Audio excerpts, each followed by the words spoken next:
আলোচনার বিষয় ধৈর্য কেন ধরবেন। আলোচনার বিষয় কি? ধৈর্য কেন ধরবেন। এই দুনিয়ার মধ্যে চলাফেরায় উঠা বসায় আমরা মানুষ সঙ্গবদ্ধ জীব, যার কারণে মানুষের সাথে আমাদের ঝগড়া বিবাদ লেগেই থাকে। আবার আল্লাহ প্রদত্ত বিপদ আপদ আমাদের মধ্যে পতিত হয় কি হয় না? এই সকল বিষয়কে মাথায় রেখে রাগের সময় আমাকে ধৈর্য ধরতে হবে, বিপদের সময় ধৈর্য ধরতে হবে। এটা আমার জন্য মানা ফরজ। আমার জন্য মানা কি? ফরজ। আমি যদি ধৈর্য না ধরি তাহলে আমার দ্বারা যে কোনো ক্ষতি হওয়ার সম্ভাবনা আছে না নাই? মানুষ রাগ করে অনেক সময় বিভিন্ন জিনিসপত্র ভাঙে না? ভাঙে, হয়তো এরকম হয়। আল্লাহ রাব্বুল আলামিন পবিত্র কালামে পাকে সূরা ইনশিরা 5 থেকে 8 নম্বর আয়াত, 5 থেকে 8 নম্বর আয়াতে বলেন, 5 নম্বর আয়াতে আল্লাহ বলতেছেন, ফা ইন্না মাআল উসরি ইউসরা। আমরা এই দুনিয়ার জমিনে 20 বছর কষ্ট করি, 30 বছর কষ্ট করি, 50 বছর কষ্ট করি। এক পর্যায়ে আমরা বলি আর ভাবি, এত কষ্ট করলাম কিন্তু সুখ তো পাইলাম না। কথা কয় না? এত কষ্ট করলাম, সুখ পাইলাম না। 20 বছর, 30 বছর, 40 বছর মানুষ কষ্ট করতে আছে দেশে কিংবা প্রবাসে। কিন্তু আল্লাহ বলতেছেন, ফা ইন্না, নিশ্চয়ই, আর নিশ্চয়ই আল্লাহ শব্দটা ব্যবহার করছেন, ফা ইন্না মাআল উসরি ইউসরা, নিশ্চয়ই কষ্টের সাথেই আছে সুখ। সুবহানাল্লাহ। কষ্টের পরের কথা বলে নাই, বলছে কি? কষ্টের সাথেই কি আছে? সুখ আছে। এজন্য আমরা হয়তো অনেকে বুঝি না আল্লাহ রাব্বুল আলামিন যে কষ্টের মধ্যে কি দিছেন। আমরা যখন কোনো কাজ করার পরে, পরিশ্রম করার পরে, গবেষণা করার পরে যখন সেই কাজে সাকসেস হই, একটা আনন্দ লাগে কিনা? কথা কয় না? একটা আনন্দ লাগে, তৃপ্তি আসে, কাজের প্রতি আরো উৎসাহ উদ্দীপনা বেড়ে যায়, ঠিক কিনা? এজন্য আল্লাহ রাব্বুল আলামিন বললেন, ফা ইন্না মাআল উসরি ইউসরা, বান্দা অবশ্যই অবশ্যই কষ্টের সাথে সাথেই কি আছে? সুখ। শুধু তাই নয়, 6 নম্বর আয়াতে এই আয়াতকে সমর্থন দিয়ে আল্লাহ আবারও বললেন, ইন্না মাআল উসরি ইউসরা, অবশ্যই নিশ্চয়ই আল্লাহ গ্যারান্টি দিলেন কষ্টের সাথে আছে কি? সুখ। ফাইজা ফারাগতা ফানসাব, নবী আপনি যখন অবসর হবেন, ফানসাব, তখনই আপনি জিকির করেন, তাসবিহ পড়েন, নামাজ পড়েন, আল্লাহর কাছে প্রার্থনা করেন, যাই করেন, অবসর পাইলেই আপনি যা করার করেন, তবে সেটা শরীয়ত সম্মত। আদেশটাকে দিল আল্লাহ রাব্বুল আলামিন। আর আমরা অবসর পাইলে বিভিন্ন ঠাট্টা তামাশা উপহাস রং ঢং নিয়ে ব্যস্ত থাকি কি থাকি না? তাহলে আল্লাহর নির্দেশের সাথে আমাদের কর্মকাণ্ডের কোনো মিল নেই। ওয়া ইলা রাব্বিকা ফারগাব, সূরা ইনশিরা আয়াত নাম্বার 8 আল্লাহ রাব্বুল আলামিন বললেন, ওয়া ইলা রাব্বিকা ফারগাব, আর আপনার রবের প্রতি আপনার মনোনিবেশ করেন। অর্থাৎ আগের আয়াতে আল্লাহ বললেন অবসর পাইলে ইবাদত করেন। ইবাদত যে করবেন কার দিকে, কার উদ্দেশ্যে, কাকে খুশি করার জন্য করবেন? আল্লাহকে রাজি খুশি করার জন্য। সেই কথাটাই আল্লাহ এখানে বোঝাচ্ছেন। তাহলে বোঝা গেল ধৈর্য যদি ধরতে পারি, কষ্টের সাথে সাথে কি পাওয়া যাবে? সুখ পাওয়া যাবে কি যাবে না? যাবে। সূরা বাকারা আয়াত নাম্বার 153 আল্লাহ রাব্বুল আলামিন বলেন, ইয়া আইয়ুহাল্লাযীনা আমানুস্তাঈনু বিস-সাবরি ওয়াস-সালাহ, হে ঈমানদারগণ, যারা ঈমানের দাবি করো, আল্লাহ বলতেছেন আল্লাহর কাছে সাহায্য চাও। যদি তুমি বিপদে পড়ে যাও, সাহায্য চাওয়ার মাধ্যম এখানে আল্লাহ ঘোষণা দিলেন মাত্র 2টা। কয়টা? আমানুস্তাঈনু, হে ঈমানদারগণ কি করো? আল্লাহর কাছে সাহায্য চাও। বিস-সাবরি ওয়াস-সালাহ, 1 নাম্বার ধৈর্যের মাধ্যমে, 2 নাম্বার নামাজের মাধ্যমে।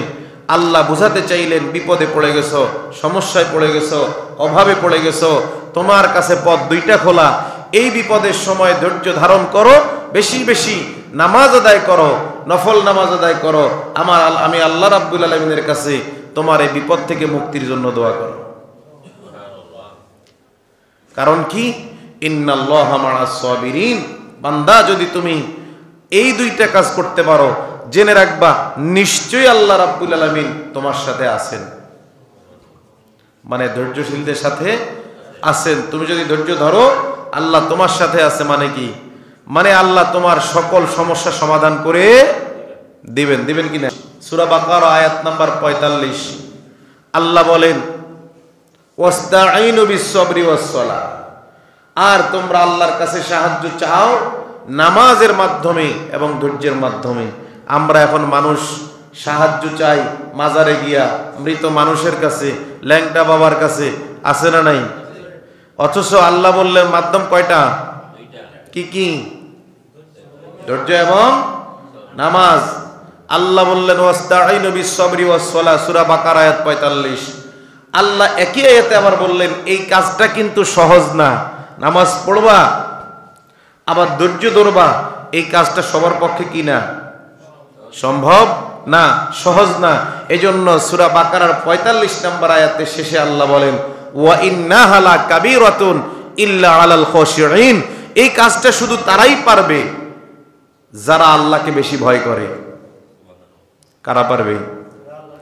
এটা কষ্টসাধ্য ব্যাপার, কষ্টের কাজ, কিন্তু এই কাজটাকে সাকসেসফুল করতে পারবে তারা যারা আল্লাহকে ঘোষণা কার? আল্লাহ রাব্বুল আলামিনের। তাহলে বোঝা গেল ধৈর্যের বিকল্প কোনো কিছুই, সংসার বলেন আর পরিবার বলেন আর সমাজ বলেন, দেশ বলেন, রাষ্ট্র বলেন, বিপদে যদি ধৈর্য ধারণ করতে পারেন তাহলে সুসময় আল্লাহ রাব্বুল আলামিন নিয়ে আসতেই পারেন। ঠিক কিনা? সূরা বাকারা আয়াত 155 আল্লাহ রাব্বুল আলামিন বলেন ওয়ালা নাবলুওয়ান্নাকুম বিশাইইম মিনাল খাউফ। বান্দা, আমি আল্লাহ রাব্বুল আলামিন তোমাকে পরীক্ষা করব। তোমাকে কি করব? পরীক্ষা করব।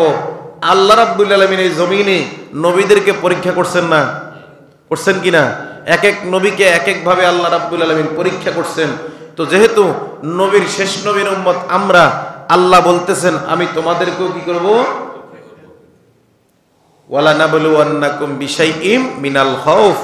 এক নাম্বার পরীক্ষা করব তোমাদেরকে ভয় দ্বারা।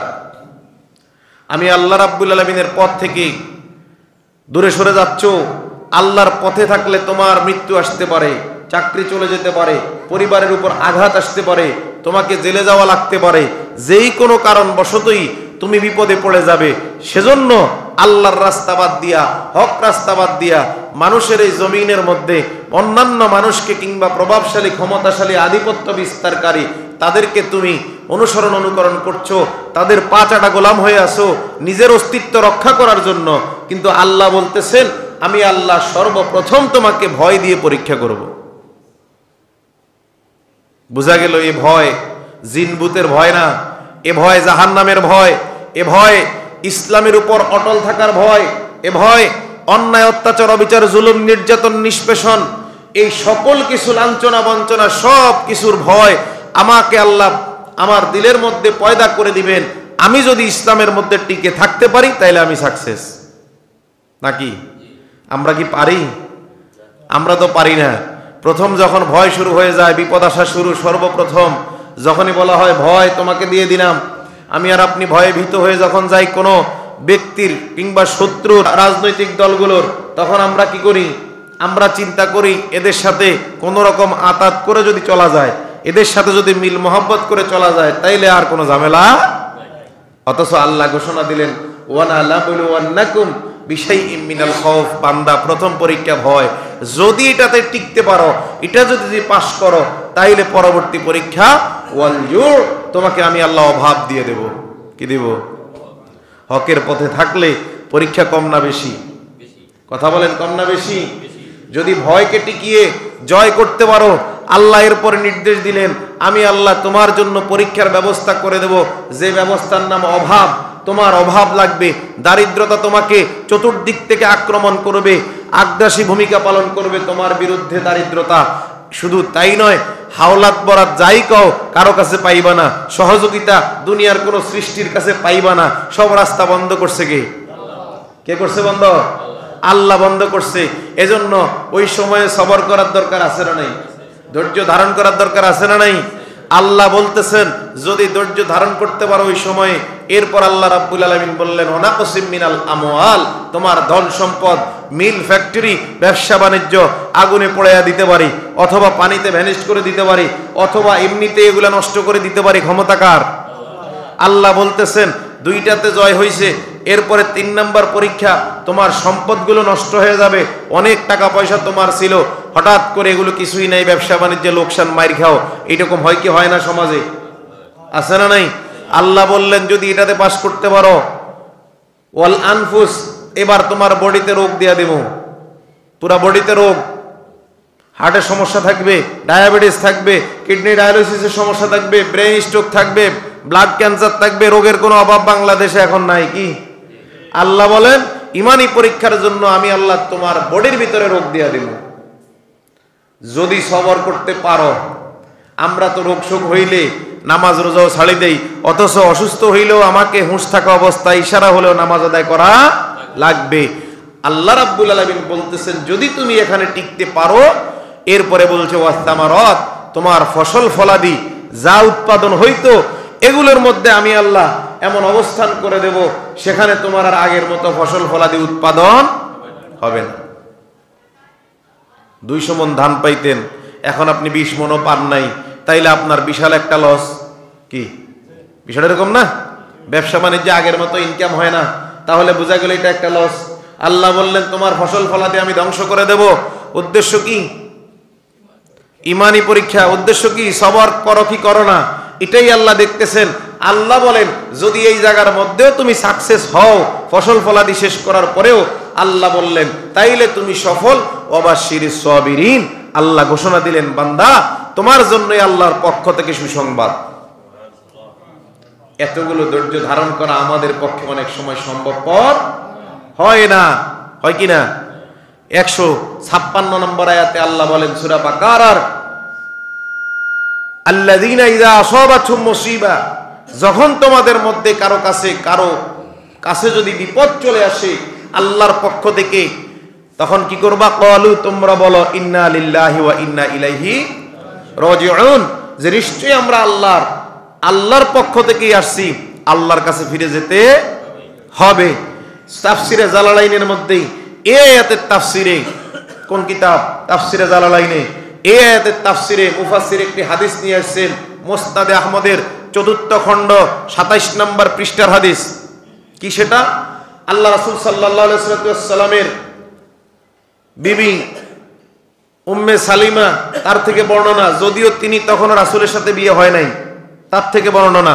উম্মে সালমা রাদিয়াল্লাহু তাআলা আনহা বলেন আমার স্বামী আবু সালমা রাদিয়াল্লাহু তাআলা আনহু আল্লাহ রাসূলের দরবার থেকে আসলেন।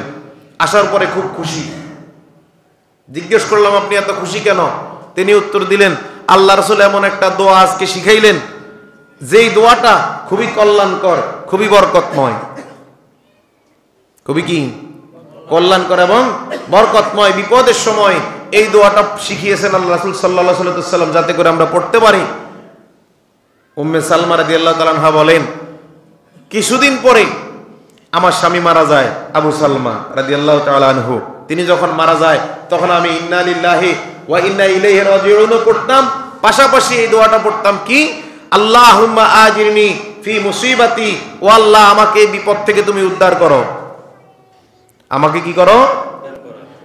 ওয়া আখলিফ লি খায়রাম মিনহা, শুধু তাই নয়, যা আমি হারাইছি এর চেয়ে উত্তম প্রতিদান আমাকে দাও। সুবহানাল্লাহ। নাই দোয়াটাকে শিখাইছে আল্লাহ রাসূল সাল্লাল্লাহু আলাইহি ওয়াসাল্লাম। আবার উম্মে সালমা বলেন স্বামী মারা যাওয়ার পরে ইন্না লিল্লাহি পড়লাম, আবার এই দোয়াটাও পড়লাম। তো কয়দিন পড়ার পরে চিন্তা হইল আমার স্বামী এত ভালো লোক ছিল, তো যারা হারাইলাম এর চেয়ে ভালো স্বামী আর কই পাবো, দোয়া পড়ে লাভ কি? কথা বুঝেন না মনে হয়? তার স্বামী ভালো ছিল, এজন্য তিনি অনেকদিন দোয়া পড়ার পরে একদিন হঠাৎ তার মনে এলো, হাদিসের কথা কিন্তু, যে আমার স্বামী তো ভালো লোক ছিল, তো রাসূল বলছে এই দোয়া পড়লে ভালো হচ্ছে আরো উত্তম পামু, স্বামী তো ভালোই ছিল, এর চেয়ে ভালো আর কি পামু। এজন্য কি করছে, কয়দিন দোয়া পড়ার পরে এই চিন্তা তার মাথায় আসলো।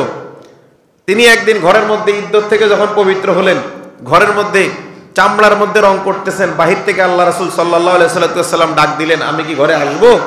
আল্লাহ রাসূলকে অনুমতি দেয়া হলো। আল্লাহ রাসূল ঘরে গেলেন, যাওয়ার পরে বললেন যে আমি তোমাকে বিয়ে করতে চাই। কে প্রস্তাব দিছে? আল্লাহ রাসূল সাল্লাল্লাহু আলাইহি ওয়াসাল্লাম। তিনি তিনটা কথা বললেন। উম্মে সালমা রাদিয়াল্লাহু তাআলা আনহা, এক নাম্বার আমি লজ্জাবতী নারী, নাম্বার 2 আমার সন্তান উপযুক্ত বড় হয়ে গেছে। আমাদের সমাজে তো বলা বড় হইলে বিয়ে করলে কোনো ব্যক্তি অথবা কোনো মহিলা যদি বিয়ে বসে, এটা এই সমাজে ভালো চোখে দেখে না। কি কথা বলেন? তিনি বললেন আমার সন্তানগুলো বড় হয়ে গেছে।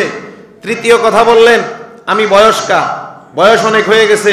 ধরেন 50 বছর বয়স, 60 বছর বয়সে কোনো নারী যদি এই সমাজে বিয়ের জন্য আগ্রহ দেখায়, এই সমাজের মানুষ তাকে খারাপ ভাবে।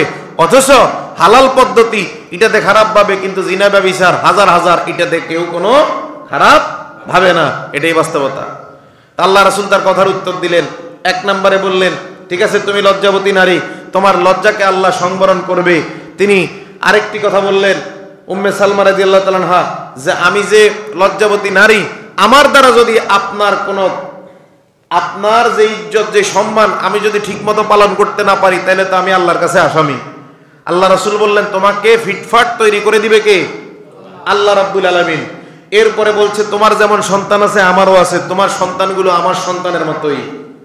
সুবহানাল্লাহ। নাই তোমারও বয়স হয়েছে আমারও বয়স হয়েছে, অসুবিধা নাই।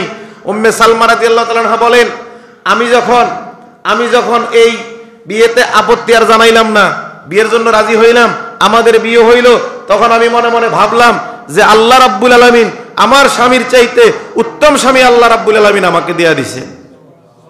কারণ এই দুনিয়ার জমিনে নবীর চাইতে আর উত্তম ব্যক্তি, উত্তম পুরুষ আর কেউই তৎকালীন সময়ে ছিল না, কিয়ামত পর্যন্ত আর কেউ আসবেও না। তাহলে তিনি তার দোয়ার প্রতিফল পাইছেন কিনা? দোয়ার প্রতিফল আল্লাহ রাব্বুল আলামিন তাকে যেমন প্রতিদান দিবেন, আমরা চাইলে আল্লাহ আমাদেরকেও কি দিবেন? আল্লাহুম্মা আজিরনি ফি মুসিবাতি ওয়াখলিফ লি খায়রাম মিনহা। আল্লাহ রাসূল সাল্লাল্লাহু আলাইহি ওয়াসাল্লাম এই দোয়াটাই শিখিয়েছেন, বিপদের সময় আল্লাহর কাছে বলো যে আল্লাহ যা নিছো তো নিছো, এর চেয়ে উত্তম প্রতিদান দাও। এটা তো বাংলায় পারবো আমরা। কথা বলেন পারবো কিনা? ইনশাআল্লাহ। আল্লাহ কবুল করুক বলি আমিন। এরপর আল্লাহ রাব্বুল আলামিন 157 নম্বর আয়াতে সূরা বাকারার মধ্যে বলেন উলাইকা আলাইহিম সালাওয়াতুম মির রাব্বিহিম ওয়া রাহমা। যখন ঈমানি পরীক্ষার মধ্যে বান্দা টিকে গেল, পাস করলো, আল্লাহ ঘোষণা দিলেন এদের জন্যই আল্লাহর পক্ষ থেকে আছে ক্ষমা এবং রহমত। এদের জন্যই ক্ষমা এবং রহমত, যারা ঈমানি পরীক্ষায় টিকবে, বিপদে সবর করবে। ওয়া উলাইকা হুমুল মুহতাদুন। আর এরাই আল্লাহর পক্ষ থেকে হেদায়েত প্রাপ্ত।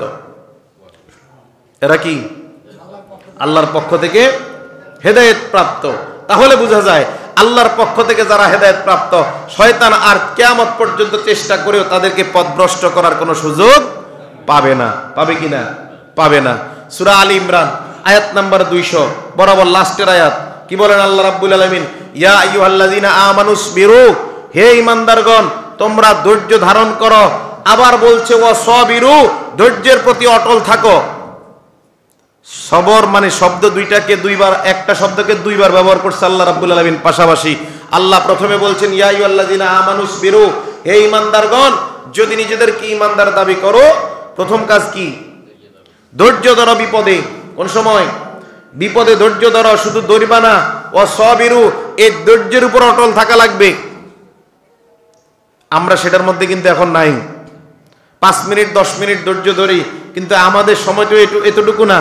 আমাদের ধৈর্য ধারণ ক্ষমতা কতক্ষণ থাকবে? এমনও হইতে পারে এমন এক বিপদে পড়ছি যেটা 20 বছরে উদ্ধার হওয়া সম্ভব না, 30 বছর উদ্ধার হওয়া সম্ভব না। এমন বিপদ মনে হয় দুনিয়া নাই? আছে না নাই? তাহলে আল্লাহ যে আদেশ দিলেন ওয়াসাবিরু, ধৈর্যের প্রতি অটল থাকো, তাহলে বোঝা যায় আমি যতদিন বেঁচে থাকি আমার সুপ্রতিদান আল্লাহর পক্ষ থেকে না আসা পর্যন্ত, হোক সেটা 20 বছর 30 বছর 50 বছর, একই বিষয় নিয়ে আমাকে ধৈর্য ধারণ করে যেতেই হবে। এটাই কিন্তু আল্লাহ বুঝাতে চেয়েছেন। এরপরে বললেন ওয়ারাবিতু,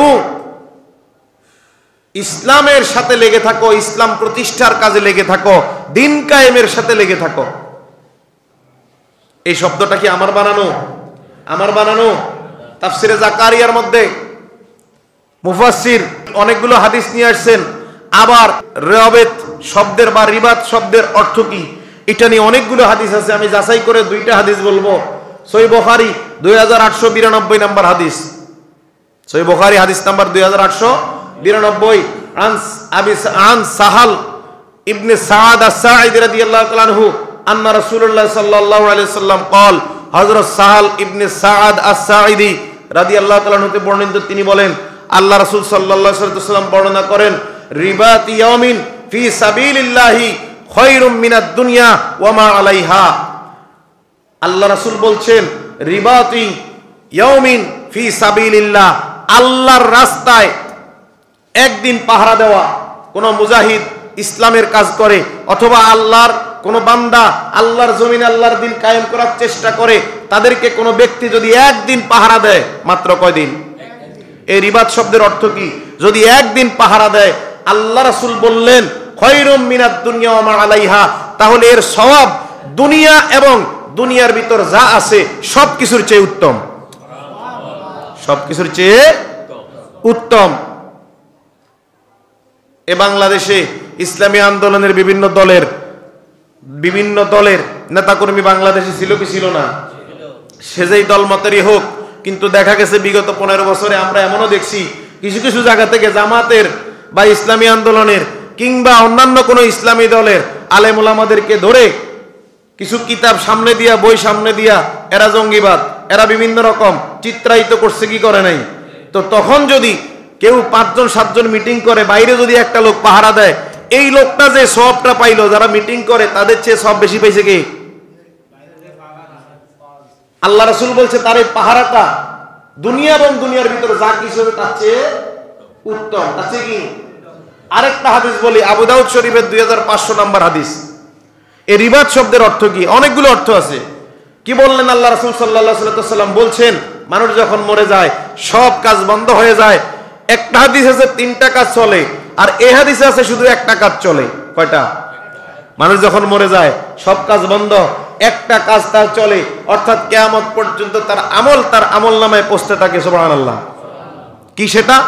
যদি কোনো ব্যক্তি ইসলামী রাষ্ট্র ব্যবস্থা কায়েমের জন্য কিংবা আল্লাহর পথে আল্লাহর জমিনে আল্লাহর দিন কায়েম করার জন্য যারা কাজ করে, তাদেরকে যদি কোনো ব্যক্তি পাহারা দেয়, আল্লাহ রাসূল বললেন, কি বললেন দেখেন, বলছে 1 নাম্বার এই সব তার কিয়ামত পর্যন্ত তার আমলনামায় চলবে। নাম্বার 2, কবরের ভিতরে কোনো প্রকারের হিসাব নিকাশের জন্য তাকে বিপদে পড়তে হবে না। কয়টা কথা বলছে? 2টা। একটা হলো কিয়ামত পর্যন্ত এই সব তার আমলনামায় চলবে। 2 নাম্বার, কবরের ভিতরে যত বছর থাকবে তত বছর তার হিসাব নিকাশের কোনো জটিলতা নাই, কোনো সমস্যা, কোনো বিপদ নাই। সুবহানাল্লাহ। তাহলে আল্লাহ বললেন, এরপরে বলছেন সূরা আল ইমরান আয়াত নাম্বার 200, ওয়াত্তাকুল্লাহ, তোমরা আল্লাহকে ভয় করো, লাআল্লাকুম তুফলিহুন, তাহলেই তোমাদের প্রতি আল্লাহ রাব্বুল আলামিন তোমাদেরকে সফল করবেন। সফলতা কে দিবেন? আল্লাহ। যদি আল্লাহকে ভয় করা যায়, তাহলে এই আয়াতে কয়টা কথা বললো? 1 নাম্বার ধৈর্য ধরো, 2 নাম্বার ধৈর্যের উপর অটল থাকো, 3 নাম্বার দিন প্রতিষ্ঠার কাজে লেগে থাকো। কয়টা কথা বলছে? এরপর বলছে আল্লাহকে ভয় করো 4টা। যদি করতে পারো 4টা কাজ ঠিকঠাক মতো করলে আল্লাহ বললেন তোমাদেরকে আল্লাহ সফলতা দান করবেন। এবার আসেন সূরা ইউসুফ আয়াত নাম্বার 18 নাম্বার আয়াত, একবারে শেষের অংশ। আল্লাহ রাব্বুল আলামিন বললেন ফাসাবরুন জামিলুন ওয়াল্লাহুল মুস্তাআনু আলা মা তাসিফুন। সূরা ইউসুফ আপনারা যদি শুরু থেকে পড়েন, ইউসুফ আলাইহিস সালাতু ওয়াস সালামের ঘটনা অনেকেই জানেন, সংক্ষেপে বলতেছি। ইউসুফ আলাইহিস সালাতু ওয়াস সালাম স্বপ্নে দেখলেন 11টি তারকা, একটা চন্দ্র, একটা সূর্য, সর্বমোট 13টা তাকে সেজদা করতেছে। দেখলেন কেমনে? বাস্তবে না স্বপ্নে? স্বপ্নে। বাবা ইয়াকুব আলাইহিস সালাতু ওয়াস সালামের কাছে বর্ণনা করলেন। বাবা বললেন ভাইদের কাছে এই কথা বলো না। ভাইরা কিন্তু মনে মনে ছোট ভাই ইউসুফ আলাইহিস সালাতু ওয়াস সালামকে ভালোবাসতো না, মনে মনে ঘৃণা করত। যার জন্য তারা চেয়েছিল, সিদ্ধান্ত নিছে, পরামর্শ করছে যে আমরা যদি তাকে দূরে কোথাও রেখে আসতে পারি অথবা হত্যা করি, তাহলে বাবা তাকে না পেলে আমাদেরকে বেশি ভালোবাসবেন নাকি? এখন দেখেন, তাদের মধ্যে এক ভাই বলল না থাক, তারে দূরে কোথাও ফেলে রেখে আসার দরকার নেই, হত্যা করার দরকার নেই, একটা কূপের মধ্যে ফেলে দেব। যাত্রীরা যখন, পথিকরা যখন এদিক দিয়ে যাবে, তারা কি করবে? পানি তুলতে গেলে তাকে পাবে, তাকে তুলে নিয়ে চলে যাবে। এবার তারা বাবার কাছে যখন যায়, বাবা বলে আমি আশঙ্কা করি তোমাদের সাথে যদি তাকে ঘুরতে দেই বিপদ হওয়ার আশঙ্কা আছে, বাঘ খেয়ে ফেলবে এই আশঙ্কা আমি করি নাকি। এরপর এই সন্তানগুলো অবশেষে বাবাকে যখন অনুরোধ করলো, বাবা সন্তানদের অনুরোধে তাকে দিলেন। দেওয়ার পরে তারা এই সন্তানটাকে ইউসুফ আলাইহিস সালামকে কূপের মধ্যে ফেলে দিয়ে জামার মধ্যে কৃত্রিম রক্ত লাগিয়ে, এখন দেখেন এই যে কৃত্রিম রক্ত নিয়ে আসলো, আসার পরে বাবার কাছে যখন বলল আমরা প্রতিযোগিতা খেলতে গেছি, তারে এখানে জামা কাপড়ের কাছে ব্যাগের কাছে বসায় গেছি নাকি। তো যখন বসায় গেলাম তখন কি হলো, তাকে বাঘে খেয়ে ফেলছে। বাবা তাদের কথা বিশ্বাস করতে চায় নাই। তার আগের আয়াতে 17 নম্বর আয়াতে তারা বলছে বাবা আপনি বিশ্বাস করেন না, অথচ আমরা তো সত্য কথাই বলতেছি। কি কি বলি, আসলে কি সত্য কথা বলছে? বলে নাই।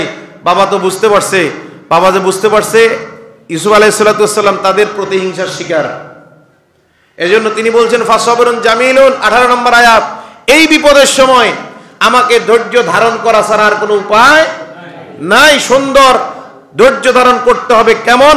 ওয়াল্লাহুল মুস্তাআনু আলা মা তাসিফুন, কারণ এই সময়ে আমি শুধুমাত্র আল্লাহর সাহায্য ছাড়া অন্য কারো সাহায্য কামনা করতে পারি না।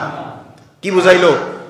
এখানে আল্লাহ রাব্বুল আলামিন আমার আর আপনার অনেক আদরের সন্তান দুনিয়ার জমিনে মরে যায়, বিপদে পড়ে যায়, তখনও কিন্তু আমাদের হুঁশ থাকে না, আমরা তখন ধৈর্য ধারণ করি না। হয় না এরকম? হয় না? আবার এটাও বলি অনেক সময় আল্লাহ রাব্বুল আলামিন এতগুলো সন্তান দিল, মেয়ে একটা যাও ছেলে দিল, তাও এটার অল্প বয়সে নিয়ে গেল। দুনিয়াত একজন মানুষের 7-8টা ছেলে হয়, এগুলা চোখে দেখে না, শুধু আমারটারই দেখলো। আমরা কিন্তু মানুষ, বিভিন্ন রকম কথা আমরা বলি, আল্লাহ আমাদের হেফাজত করে বলি আমিন। এবার আসেন, ধৈর্য যে আপনি ধরবেন, কখন ধৈর্য ধরবেন? বিপদের শুরুতে, শেষে, না আগে থেকে? কখন ধরবেন এর বর্ণনা মনে হয় নাই। সহিহ বুখারী 1283 নম্বর হাদিস, হযরত আনাস ইবনে মালিক রাদিয়াল্লাহু তাআলা আনহু থেকে হাদিসটা বর্ণনা। আনাস ইবনে মালিক রাদিয়াল্লাহু তাআলা আনহু বলেন, আল্লাহ রাসূল একটি রাস্তা দিয়ে যাচ্ছিলেন, পথিমধ্যে দেখতে পেলেন একজন মহিলা কবরের পাশে দাঁড়িয়ে কাঁদতেছেন। কবরের পাশে দাঁড়িয়ে কাঁদতেছেন। আল্লাহ রাসূল বললেন, কান্না করো না, আল্লাহকে ভয় করো। মহিলা উত্তর দিল, আপনি এখান থেকে চলে যান, আমার এই বিপদ যদি আপনার হইতো তাহলে আপনি নিজেও বুঝতেন। কথা বুঝেন না মনে হয়? আল্লাহ রাসূলকে মহিলা চিনতে পারে নাই, আল্লাহ রাসূল চলে আসছেন। পরবর্তীতে মহিলাকে যখন জানানো হলো তুমি যাকে কথাটা বলছো তিনি রাসূল আকরাম সাল্লাল্লাহু আলাইহি ওয়াসাল্লাম, মহিলা বুঝতে পারলেন, অনুতপ্ত হলেন, আল্লাহ রাসূলের দরবারে আসলেন এবং এসে বললেন যে আল্লাহ রাসূল আমি আপনাকে চিনতে পারি নাই, কিন্তু আসলে আমি মহাবিপদের মধ্যে ছিলাম। তো আমরা অনেক সময় বলি না, বউরে একটানে 3 তালাক দিয়ে দিছি, আগের সময় মাথা বলা ছিল না। কি হয় না? হয় না এরকম? হাসি ঠাট্টায় উঠা বসা ইয়ারকিতে রাগে যেভাবেই দেন, তালাক দিলে তালাক হয়ে যাবে, তালাক নিয়ে কোনো ইয়ারকি নাই। এখন দেখেন, এই যে তিনি বললেন, আল্লাহ রাসূল সাল্লাল্লাহু আলাইহি ওয়াসাল্লামকে এবার বললেন তাহলে আপনি আমাকে নসিহত করেন যে আমি কখন ধৈর্য ধরবো। আপনি যে ধৈর্যের কথা বললেন কখন ধরবো, আল্লাহ রাসূল উত্তর দিলেন ইন্নামাস সাবরু ইনদা সাদামাতিল উলা, যখন কোনো বিপদ দেখবে বিপদের শুরু থেকেই তুমি কি করবা? ধৈর্য ধারণ করবা। বিপদের শুরু থেকেই কি ধৈর্য ধারণ করবা। এরপর আল্লাহ রাব্বুল আলামিন, যেহেতু সময় কম একবারে শেষ করে দিচ্ছি, আপনি ধৈর্য ধারণ করলে কি ফজিলত, ফজিলত আছে না নাই? সূরা জুমার আয়াত নাম্বার 10 শেষের অংশ আল্লাহ রাব্বুল আলামিন বললেন ইন্নামা ইউওয়াফাস সাবিরুনা আজরাহুম বিগাইরি হিসাব, নিশ্চয়ই যারা বিপদে আপদে ভালো মন্দে আল্লাহ রাব্বুল আলামিনের উপর ধৈর্য ধারণ করবে মহাবিপদের সময়, আল্লাহ ঘোষণা দিলেন, আল্লাহ নিজে ঘোষণা দিলেন সূরা জুমার আয়াত নাম্বার 10, আল্লাহ রাব্বুল আলামিন ওই ব্যক্তিকে হিসাব ছাড়া প্রতিদান দিবেন। অর্থাৎ অগণিত অসংখ্য প্রতিদান দিবেন, যার কোনো হিসাব আল্লাহ করবেন না। সহিহ বুখারী 5653 নম্বর হাদিস। এই হাদিসটা আনাস ইবনে মালিক থেকে বর্ণনা। আন আনাস ইবনে মালিক রাদিয়াল্লাহু আনহু قال সামি'তু রাসূলুল্লাহ সাল্লাল্লাহু আলাইহি ওয়াসাল্লাম ইয়াকুলু, হযরত আনাস ইবনে মালিক বলেন আল্লাহ রাসূল থেকে হাদিসটা শুনছি, আল্লাহ রাসূল নিজে বলছেন। কি বলছেন? قال, আল্লাহ রাসূল বলেন ইন্নাল্লাহ ক্বালা, রাসূল বলেন নিশ্চয়ই আল্লাহ বলছেন। হাদিসটা হাদিসে কুদসি। আল্লাহ রাসূল বলতেছেন কি? তাহলে আনাস ইবনে মালিক বলেন আমি রাসূল থেকে শুনছি। রাসূল বলতেছে, কে বলছেন? আল্লাহ বলছেন। কি বলছেন? আল্লাহ রাব্বুল আলামিন বলেন ফাইজাব তালাইতু, আমি আল্লাহ রাব্বুল আলামিন ফাইজাব তালাইতু আবিদি, আমি যখন আমার কোন বান্দাকে পরীক্ষা করি, কি করি? আমি যখন আমার কোন বান্দাকে পরীক্ষা করি, আল্লাহ রাসূল সাল্লাল্লাহু আলাইহি সাল্লাম বলেন বিফাতিহাতাইহি, আমি তার প্রিয় দুইটা বস্তু দিয়ে তাকে পরীক্ষা করি। কয়টা? কয়টা? দুইটা। প্রিয় দুইটা বস্তু দ্বারা তাকে করি পরীক্ষা করি। এখন প্রিয় দুইটা বস্তু কি হইতে পারে? আপনার জিন্দেগি তো সন্তান হয় নাই, যাও আল্লাহ দিল দুইটা যমজ সন্তান, ডেলিভারির সময় মারা গেছে, হইতে পারে না? কথা কন না, হইতে পারে না? 1 লক্ষ 1.5 লক্ষ টাকা দিয়ে এখন অস্ট্রেলিয়ান গাভী পাওয়া যায় না? বাচ্চা হয় না, হয় না, হয় না, যাও হইলো, একটাই হইলো অথবা দুইটাই হইলো, ছাগলের দুইটাই বাচ্চা হইলো, একটাও নাই, মারা গেছে। অসম্ভব কিছু? দুইটাই সন্তান আপনার আছে, আল্লাহ দিছে, কিন্তু দেখা গেছে বিয়ের উপযুক্ত হওয়ার পরেই এই দুইটাই অ্যাক্সিডেন্টে মারা গেল। অসম্ভব কিছু? এই সময়ে আল্লাহ রাব্বুল আলামিন কি বুঝাতে চাইলেন? আমি আমার বান্দাকে যখন পরীক্ষা করি বিফাতিহাতাইহি, দুইটা জিনিস দিয়ে তাকে আমি পরীক্ষা করি। কোন দুইটা জিনিস? যেটা তার কাছে প্রিয়, যেটা তার কাছে কি? ওই সময়ে যদি আমি আর আপনি পরীক্ষায় ফেল করি তাহলে সব শেষ। তাহলে কি সব শেষ? এখন বলতে পারেন এই সময় কি আর হুঁশ থাকেনি? ওই সময় হুঁশ না থাকলেও ধৈর্যের হুঁশ রাখতে হবে, কারণ এটাও ফরজ। এটা কি ফরজ? যদি আমি আর আপনি সে সময় এই সমস্যাটা সমাধান করতে পারি, ধৈর্য ধারণ করতে পারি, কি বললেন আল্লাহ রাসূল সাল্লাল্লাহু আলাইহি ওয়াসাল্লাম? ফাসাবারা, যদি আল্লাহ বললেন যদি ওই বান্দা তখন ধৈর্য ধারণ করে, আওয়াতুহু মিনহুমাল জান্নাহ, দুইটার বিনিময়ে আমি আল্লাহ তাকে জান্নাত দেব। কি দেব? তাহলে বোঝা গেল ধৈর্য ধারণ করা আমার উপর নফল না ফরজ? বিপদ আপদে ধৈর্য ধারণ করব না প্রতিপক্ষকে গালিগালাজ করব? মাঝে মধ্যে আমরা আল্লাহকেও গালিগালাজ করি, নাউজুবিল্লাহ, এটাই বাস্তবতা।